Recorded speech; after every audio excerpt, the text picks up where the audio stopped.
Progress Test, Units 4 to 6. Exercises 1 and 2. It's my pleasure to welcome all new students to our Food Technology program.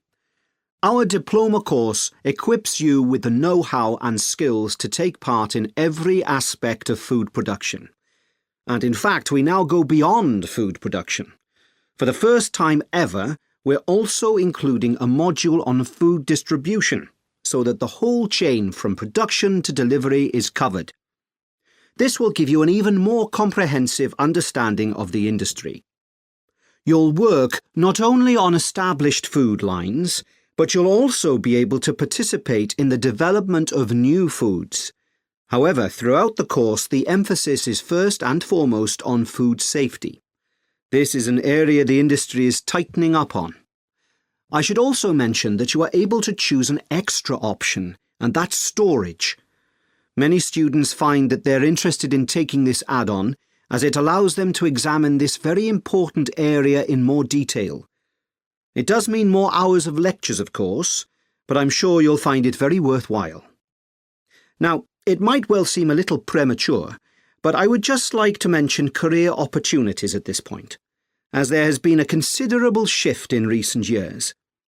Previously, many of our graduates typically became food production managers.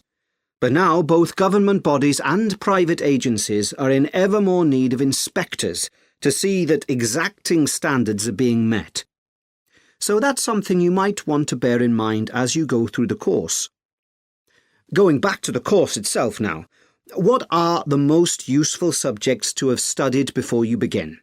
Well, many students come to us with a strong background in chemistry and physics, though it's actually the former that most students feel gives them an edge in the first year. I suppose you could say that it's a building block. So let me give you a brief overview of the 3-year course. Year 1 is all about developing your understanding of the core scientific disciplines behind food technology, including biology and maths. In Year 2, you go into more detail. This is where we start looking at real-world applications of what you studied in Year 1. In particular, we focus on food processing, which involves studying the properties of raw materials. This will be supported by practical experiments in our small-scale production facility. Year 2 also covers the theoretical aspects of dehydration, which is one of the most commonly used methods of preserving foods. You'll also look at packaging and how it can keep products such as salad and coffee fresh.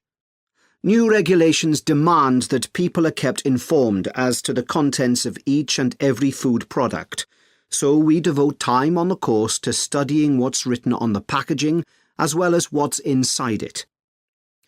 In Year 3, you're encouraged to develop further your particular interests and expertise in food technology through a research project in an area which appeals to you. Recent projects, for example, have included an investigation into the effects of heat treatment on dairy products and the effects of combined heat and pressure treatment on the proteins in certain foods. I'd like to finish by saying a quick word about our industry partners.